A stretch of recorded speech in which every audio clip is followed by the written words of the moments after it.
Millions. Oui, en parlant de football, François Rebsamen, une montée cette année, vous aimeriez? Oui, bien sûr, bien sûr. Bien sûr, c'est un moment formidable pour une ville de monter en Ligue 1. On a une très belle équipe cette année, elle joue bien au football et en plus on a un président qui fait les choses sérieusement.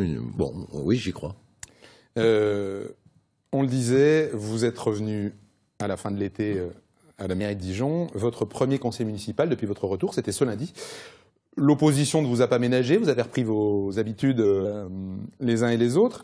Au-delà de ça, est-ce qu'il n'y a pas un risque quand on a été maire, plus de 13 ans, qu'on a été ministre, finalement d'être vite agacé et d'exercer le pouvoir avec une forme d'autorité que peut-être on dénonçait quand on était soi-même dans l'opposition? Vous êtes conscient de ce risque-là, de la durée, de l'image que les gens ont de vous parce que vous avez été ministre? Bien sûr, bien sûr. Mais je crois d'abord, premièrement, parce que je le ressens, je l'entends, que les Dijonnais sont contents de me voir revenir.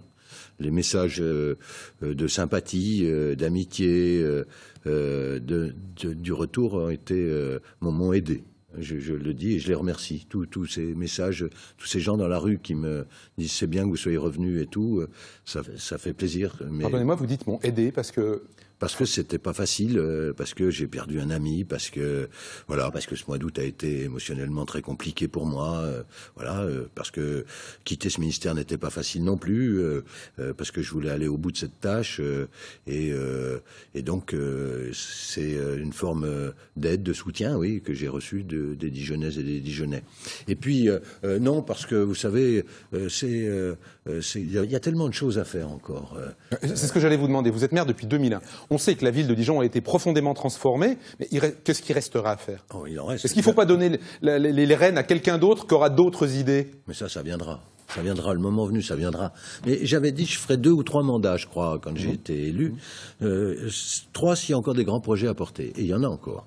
Mais je voudrais répondre à votre question d'abord, pour ne pas l'évacuer, sur l'autorité. Oui. J'ai de l'autorité, mais je ne fais pas preuve d'autoritarisme. C'est la différence. Et l'autorité, ça va de pair avec le respect.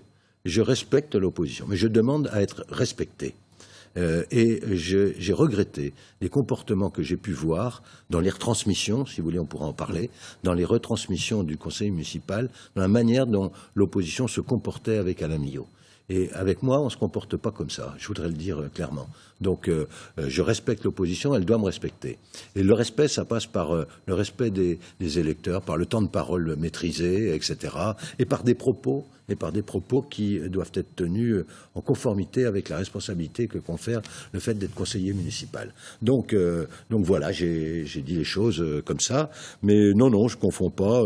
Et au contraire, si je peux développer démocratie, vous voyez, j'ai appelé éventuellement, je vais le voir, je vais prendre rendez-vous avec lui, Lano Dugray. C'était ma question suivante. Oui, je l'ai appelé. David Lano Dugray, pour les Bourguignons qui nous regardent, c'est un chef d'entreprise dijonnais qui avait mené une liste au municipal, qui avait un peu créé la surprise, qui avait attiré pas mal d'électeurs. Oui, mais je vois qu'il a, de temps en temps, il a des idées. Vous savez, j'ai parlé par exemple au conseil municipal de street art, l'art de la rue. Et donc, j'ai vu qu'il avait mis sur Internet, posté sur Twitter, des images de ce que pouvait faire, de ce qu'on pouvait faire avec du street art. Et donc, je me dis, c'est bien, j'ai retweeté ça. Et donc, parce que je pense que c'est bien. Et s'il veut participer... Vous allez lui proposer quoi, une mission Je vais lui proposer de participer, et il le fera en toute indépendance, qu'il le veuille ou qu'il ne veuille pas. C'est pas pour l'empêcher de se présenter aux prochaines municipales. Vous savez, mais il y a... pas vous, mais bon, c'est loin, c'est dans 5 ans. Il y a tellement de choses à faire. Moi, je suis là encore pour 5 ans au minimum, donc voilà, je suis là. Donc il faut que l'opposition se dise, il faut faire avec. Vous repartirez pas au ministère? Je ne repartirai pas au ministère. Non, je ne vois pas pourquoi, là, franchement. Non, parce que vous parlez de la période des 5 ans, donc... Oui, 5 ans, je suis là, je suis maire, j'assume, je suis président de la communauté urbaine. Oui, un mot justement, pardonnez-moi de vous couper, mais c'est Alain Milhaud qui a mené ce dossier. Oui, Dijon, le Grand Dijon est une communauté urbaine, ça change quoi Il nous reste 8 minutes, donc on a Oui. beaucoup de choses à dire, mais rapidement, pour les 253 000 habitants du Grand Dijon. Eh bien, il y a plus de communautés de destin. On a renforcé la communauté de destin de ces communes. Elles sont plus liées dans leur fonctionnement, dans leur histoire, leurs compétences. Et donc, par exemple, la compétence voirie est maintenant assumée par la communauté urbaine. C'est-à-dire qu'on met ensemble les moyens de ces communes pour faire face aux difficultés de l'époque. Et donc, c'est, je pense, quelque chose de tout à fait enrichissant. Et je suis très heureux que... Ça rapporte plus d'argent de l'État aussi? Oui. En dotation? Oui. C'était aussi un calcul que j'avais fait. Ça a évité d'être frappé des baisses de dotation, puisqu'on a augmenté notre DGF par ce transfert de compétences. Générale de fonctionnement? Dotation générale de fonctionnement, qui frappe durement, je dois le dire, les collectivités locales. Vous voyez, je le dis, qui frappe durement. Et Dijon est extrêmement fragilisé par cette baisse des dotations globales de fonctionnement. J'en ai fait état. Et en même temps, vous en prenez acte ou pas? On sait que l'État essaie de faire des économies, donc moins donner aux villes. C'est normal de votre point de vue? Bien sûr que c'est normal. Il y a eu des manifestations de maires, on le sait. Oui, c'est vrai, mais je ne suis pas descendu dans la rue, mais je soutiens cette démarche de dire pas trop vite. Évidemment, il faut faire des efforts, et nous les faisons. Mais il y a des inégalités de strates. Ça mériterait d'aider. Voilà. Disons que la dotation globale de fonctionnement est très différente d'une ville à une autre. Pour vous donner vite un exemple, à Dijon, on simplifie de 200 € par habitant. À Levallois-Perret, chez M. Balkany, elle est de 660 € par habitant. Voilà la réalité. Donc il faut ramener de la justice entre les collectivités locales. On essaye rapidement en revue quelques grands dossiers. Les climats de Bourgogne, on a beaucoup parlé de la vigne, ça a été un grand plaisir pour beaucoup de monde. On a peu dit que le centre-ville de Dijon était aussi inscrit au patrimoine mondial de l'UNESCO. Et vous savez que on a peu dit, mais c'est tant mieux parce que après tout les idées, il faut qu'elles progressent toutes seules. Mais il y a toujours des gens pour les porter. Mais il y a en 2003, j'ai dit je veux inscrire Dijon au patrimoine mondial de l'UNESCO. Et pour le faire, il fallait monter ce projet. Et nous l'avons monté. Mais je suis très fier pour Dijon. C'est une tellement belle ville que son patrimoine historique, c'est-à-dire les 102 hectares du secteur sauvegardé, sont classés au patrimoine mondial de l'humanité. Ça rend les Dijonnais fiers de leur ville, encore plus. Et ils l'étaient déjà. Et donc on va prendre des mesures pour le faire savoir, parce que c'est bien de le savoir, mais c'est encore mieux de le faire savoir. Et donc il faut absolument que nous communiquions sur ce dossier, sur ce sujet, pas uniquement sur le centre-ville de Dijon, mais aussi sur l'ensemble. Vous savez que la cité de la gastronomie va être le kilomètre premier de la route. C'est le sujet suivant. Le kilomètre premier de la route des vins. Donc un grand projet. Il y a des grands projets à sortir. Qui pour l'instant est à ses débuts. Ça va se faire. Ça a un vrai intérêt pour les Dijonnais. Oui, c'est clair. C'est un développement comme le musée des Beaux-Arts. C'est la ville qui se montre aux autres, aux étrangers. C'est le tourisme, c'est le développement économique, c'est une ville qui est ouverte, c'est une ville qui est européenne. Les Dijonnais ont voté oui, je m'étais engagé pour le processus européen ici.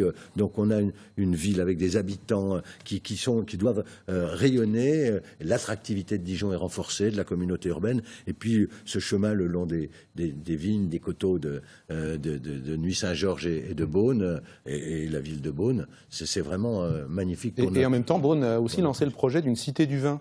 Tant mieux. C'est pas on se dirige pas vers un joli gâchis avec 2 cités. Nous, on est labellisé cité de la gastronomie. Beaune avait essayé de l'être, Beaune n'avait pas été retenu. C'est une petite ville, Beaune. C'est une jolie ville. C'est une petite ville, je veux dire, une ville qui fait 20 000 habitants. L'agglomération dijonnais, c'est 253 000 habitants. Donc, vous voyez, c'est comme un quartier de Dijon, on va dire. Sur la cité de la gastronomie, une polémique a rebondi cette semaine avec les syndicats de l'hôpital qui estiment que l'achat des terrains ne va pas rapporter assez à l'hôpital. La société Ségère, qui elle aussi était candidate sur ce projet, conteste elle aussi votre choix. Quelle réaction vous avez là-dessus? Est-il vrai que ça aurait pu être vendu plus cher et rapporter plus d'argent à l'hôpital? Ça aurait pu être encore vendu plus cher et encore plus cher et encore plus cher. Ça dépend ce qu'on veut faire de notre ville. D'abord, il faut respecter le plan d'urbanisme. Et donc, le projet de M. Ségère n'était pas conforme au plan d'urbanisme. Et donc, il aurait fallu le revoir à la baisse. Il est allé devant la justice pour contester votre... Oui, mais on verra ce que dira la justice. Hein, ça, c'est autre chose. Mais j'ai rencontré l'ensemble des organisations syndicales. Je crois les avoir convaincus.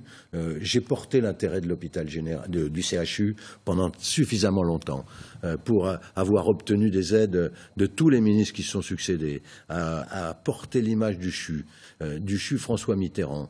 C'est une belle image. Et ce que leur propose la ville à travers la Cité de la Gastronomie, le CHU ne le trouvera avec aucune autre proposition. On va expliquer aux Bourguignons qui nous regardent, qui ne connaissent pas le sujet, c'est qu'effectivement, il y a un transfert d'hôpital qui rentre dans le dossier de la Cité de la Gastronomie. C'est pour ça qu'on parle d'hôpital en même temps que la Cité de la Gastronomie. Voilà, mais il faut savoir qu'il faut désamianter, c'est compliqué, il faut dépolluer. Voilà, c'est un hôpital général. Il suffit de voir l'étude de l'IGAS sur le patrimoine que laissent les hôpitaux quand ils s'en vont. Donc, il y a beaucoup de travail à faire. C'est un dossier très compliqué, mais c'est un dossier formidable pour la ville de Dijon. Dijon va être, parce que c'est son histoire, une grande cité de la gastronomie. Il va attirer des touristes de tous les pays de la Terre. Et donc, voilà, on va le porter. C'est difficile au début. Il n'y a aucune volonté de léser le CHU. La CFDT, qui est le syndicat majoritaire, le sait bien. J'ai essayé de convaincre la CGT. Je vais y arriver. Enfin, franchement, vous savez, aujourd'hui, le gardiennage du CHU, il coûte 400 000 €, 500 000 €, rien qu'au CHU, en dépenses de fonctionnement. Donc, plus vite ça sera fait. Je crois que c'est ça la demande des organisations syndicales. Plus vite ça sera fait, et mieux ça sera pour le CHU. Il nous reste 2 minutes 30 d'émission, mais un petit mot tout de même sur quelque chose qui concerne le maire que vous êtes. C'est aussi le dossier des migrants. On se souvient de positions plutôt fermes que vous aviez prises. On se rappelle par exemple du squat de l'école des greffes à Dijon, ou sur le dossier des Roms aussi à l'époque. Vous avez annoncé que la ville pouvait accueillir plusieurs dizaines de familles. Quelle est votre position là-dessus ? Entre 30 et 50. Entre 30 et 50. Il faut que la ville accueille, mais il y a déjà beaucoup d'autres cas à régler. Il y a un certain nombre de squats à Dijon avec des migrants. Que doit faire le maire là-dessus ? Alors, là, on est interrogé par l'État. Il s'agit de réfugiés. Et cette image, non pas uniquement celle de l'enfant, mais de ces dizaines de milliers de personnes qui fuient les atrocités de la guerre qu'on voit sur les routes de l'Europe, ne peut pas laisser un homme, un humain indifférent. Mais enfin, où est-on là ? Mais les gens qui étaient là il y a 2 ans, c'était déjà aussi des gens qui fuyaient ces situations-là. Et ils sont pour certains toujours là, mais là, c'est pas le même statut. Ceux qui partaient, ils sont soit des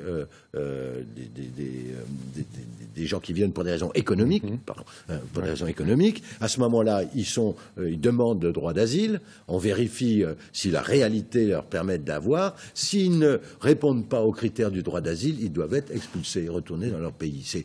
Voilà, c'est ça être ferme. Mais s'ils obtiennent l'asile, alors la France doit les accueillir. Et quand ils ont le statut de réfugiés, et ceux qui viennent là, ou qui viendront, ou qui viendraient, on ne sait pas bien, ces Syriens notamment, ils ont le statut de réfugiés, et on doit accueillir des réfugiés, voilà, en nombre respectable pour pas désorganiser la société. Vous pourriez faire plus ? Ben, on a recensé, je vais vous dire, on a recensé ce qu'il y en avait comme place dans nos résidences sociales. Et on a entre 30 et 50 places disponibles, donc je l'ai fait savoir au gouvernement. Voilà. Merci François Rebsamen d'avoir passé en revue votre activité au ministère et puis votre retour et il y a le musée des Beaux-Arts à Dijon aujourd'hui. Ça fait partie des projets des 5 ans à venir. Je ne voulais pas l'avoir oublié.